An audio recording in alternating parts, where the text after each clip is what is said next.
மாட்டேன். அன்பான தேவ பிள்ளைகளே, கர்த்தருடைய பிரதான கிருபை உங்களை தொடர்ந்து இந்த யூடியூப் சேனல் மூலமாக சந்திப்பதற்குள் மிக்க மகிழ்ச்சி அடைகிறேன். குடும்பங்களுக்குள்ள சந்தோஷமாக மகிழ்ச்சியாக வாழ்ந்து கொண்டிருப்பீர்கள் என்று நான் நம்புகிறேன். கடவுளுடைய பிள்ளைகள் எப்பொழுதும் வெட்கப்பட்டு அழுது புலம்புகிற பிள்ளைகள் அல்ல. தேவன் நம்மை அதிகமாக நேசிக்கிறார், சிநேகிக்கிறார். அவருடைய அன்புக்கு இந்த உலகத்தில் ஈடு இணை ஒன்றுமே கிடையாது. வேதத்தில் ஒரு மரித்த லாசரை சந்திக்க நம்முடைய தகப்பன் புறப்பட்டு செல்லும் பொழுது திரளான ஜனங்கள் அவர் பின்தொடர்ந்து வந்தார்கள் என்று வேதம் சொல்கிறது. மார்த்தாள் மரியாள் இயேசுவை அழைத்து கொண்டு அந்த கல்லறைக்கு நேராக கடந்து போனார் என்று யோவான் சுவிசேஷம் 11வது வசனம் நமக்கு சொல்லுகிறது. அதுல அங்கு கூடியிருந்த திரளான ஜனங்கள் சொன்ன ஒரு வார்த்தை, இன்னைக்கு உங்களையும் என்னையும் பார்த்து இந்த உலக மனிதர்கள், கிறிஸ்துடைய பிள்ளைகள் சொல்லணும். அப்படிப்பட்ட அன்பை வெளிப்படுத்துகிறவர்களாக நாம் காணப்பட வேண்டும்.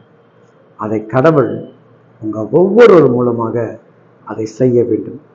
பாருங்க, யோவான் 11ஆம் அதிகாரத்துல 36 சொல்லுகிறது, அப்பொழுது யூதர்கள் இதோ இவர் அவனை எவ்வளவாக சிநேகித்தார் என்றார்கள். கவனிச்சு பாருங்க என் அன்பு சொந்த பந்தங்களே, இந்த சகோதரன், இந்த சகோதரிகள், இந்த திருச்சபை, இந்த ஊழியங்கள் எவ்வளவு அன்பாக அந்த மக்களை நேசிக்கிறார்கள். அந்த ஊழியர் எந்த அளவுக்கு அந்த குடும்பத்தை நேசிக்கிறார், எந்த அளவுக்கு அந்த விசுவாசிகள் அந்த ஊழியரை நேசிக்கிறார்கள். அப்படிதான் என்ன பண்ணணும், சொல்லணும். சில நேரங்கள் அந்த நேசத்தை விட்டு நம்ம போயிட்டோம்னா சொன்ன வார்த்தை என்ன ஆயிடுது, வேஸ்டா போயிடும்.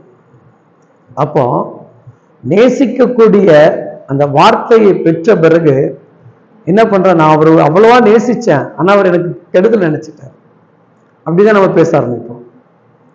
ஆனா நம்முடைய இயேசு ராஜா அவருடைய நேசம் உண்மை கடைசி வரைக்கும் அப்படிதான் இருப்பார். நீ என்னதான் இயேசுவை குறை சொல்லு, அவர் ஒண்ணு என்ன நேசிச்சுட்டா இருக்கிறார். எப்ப பார்த்தாலும் நம்ம அவர் என்ன பண்றோம், குறை சொல்லிட்டு இருக்கோம். கண்ணு தெரியல ஆண்டவர், உமக்கு என் ஜெபத்தை கேட்க மாட்டு, இன்னும் என்னெல்லாம் பண்றீங்க, நான் உண்மை நேசிக்கிறேன், நீ என்னை நேசிக்கலையே, என்னை இப்படி நட்டாத்துல விட்டுட்டு உங்க முன்னாடி அவமானம் பண்ணிட்டு, இப்படிதான் நீ பேச. ஆனா அவர் அப்படியே நேசிக்கதான் இருக்கிற. ஏசப்பா நேசிக்கலன்னு வச்சுக்க, நீ தற்கொலை பண்ணி செத்துருப்ப, எங்க தண்டவாளத்துல விழுந்து செத்துருப்ப, இல்லைன்னா ஏதோ பைத்தியம் பிடிச்ச மாதிரி ஓடி இருப்ப, ஏதாவது ஒரு போதை பழக்கத்துக்கு அடிமை இருப்ப. அவர் நேசிச்சனாலதான், அவர் மேல அன்பு வச்சனாலதான் இந்த பிரச்சனை வரும்போது கூட என்ன பண்றாரு, அதை அழகாக தாங்கக்கூடிய அந்த அன்பின் ஆவினால் நிரப்பி இருக்கிறார். நம்ம என்ன பண்றோங்க, நம்ம ஒருத்தட்ட நல்லா நேசி பழகிட்டு இருந்தா அவங்களால ஏதாவது ஒரு பிரச்சனை வந்துச்சுன்னு வச்சுங்க, அவங்கள குறிச்சு நம்ம பேசுவோம் பாருங்க, ஊரெல்லாம் பேசி பேப்பர் போட்டு வந்துடும் இல்லையா. அப்போ தேவனை அறிந்த தேவ பிள்ளைகள் நேசம், கிறிஸ்துடைய அன்பு அங்க கூடியிருந்த ஜனங்கள் சொல்லுகிறது. கல்லறையில் வைத்த லாசரை பார்க்க வந்த அந்த ஜனங்கள்லாம் சொல்லுது, இவர் எவ்வளவு அழகாக அவனை நேசித்திருக்கிறார் பாருங்க இல்லையா. ஒவ்வொரு தேவ பிள்ளைகளும் உங்க வாழ்க்கையில எந்த அளவுக்கு நீங்கள் இயேசுவை நேசிக்கிறீங்களோ அந்த அளவுக்கு நீங்க என்ன பண்ணுங்க, பிறரை நேசிங்க. ஏசப்பா யாரையுமே வெறுத்து தள்ளல. திட்டினவன், ஒதுக்கினவன், பாவிகள், சாபத்தில் இருந்தவன், பணக்காரனா, ஏழையா, எளியவனா, குப்பையில் இருக்கிறானா, எதையும் அவர் சிந்திக்கலைங்க. அவருடைய அன்பை செலுத்துகிறார். அந்த அன்பை ஏற்றுக்கொண்ட இடத்துல வர வர அவர்களை கர்த்தர் இன்னும் மோல்டு பண்ணி உயர்த்துகிறார். அதனால தேவ பிள்ளைகளே, உங்கள் அன்பு நிலைத்திருக்கட்டும். அன்பு கிடைக்கலன்னா அந்த அன்பை குறித்து தூசிக்காதீங்க, பேசாதீங்க. அந்த அன்பை மறுபடியும் சேர்ந்து இணைந்து கடவுளுடைய பணியை செய்ய. கடவுள் உங்களையும் உங்க குடும்பங்களையும் அதிகமாக ஆசீர்வதிப்பாராக. ஆமென், ஆமென்.